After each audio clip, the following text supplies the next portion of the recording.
Он жетінші бригада шақыруға шығамыз. 18.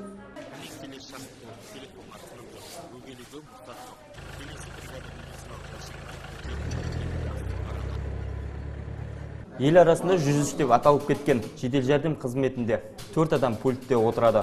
Оларға қоңырауға жауап беруге небәрі 30 секунд уақыт беріледі. Басты талап осы уақыт ішінде мәдениетті сөйлесіп, ақпаратты нақты ала білу керек. Мен де бір қоңырауға жауап беріп көрейін.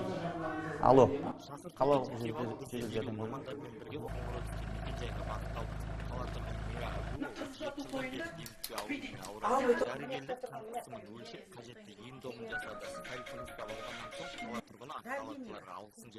Есіктен кіргенде, күліп кіргенде сен ауруыңды ұмытып қаласың. Осы жедел жәрдемнің қыздарына риза болатының.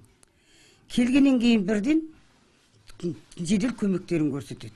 Соның арқасында бірінші Құдай шығар, бірінші Құдай, екінші осы Аққалатты абзал жандардың арқасында мінеки 70-ке келдім. 33-імде ауырған екенмін. Осылайша кешкі 8-ден таңға дейін, яғни мерекелік күнде шақыртулар Жаңа жылға қарамастан шақырту саны азайған жоқ. Бригадалардың бәрі жұмыс істеп жатыр.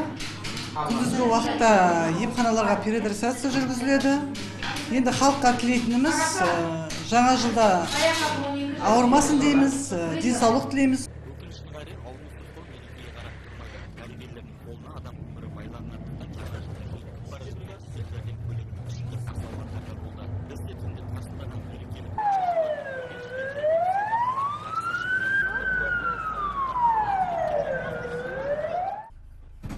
Тілшілерді етпен сүйектен жаралған тірі жан ғой.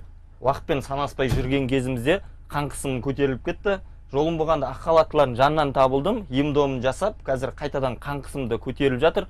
Қалыпқа келген секілді. Енді баршаңызға тілеріміз басты байлық саналатын денсаулығымызға жақсы күте білейік дейміз. Тажмұрат Әлжанов, Нұржан Мұзарапшин, Төрехан Қожахметов, Қазақстан Қызылорда телеарнасы.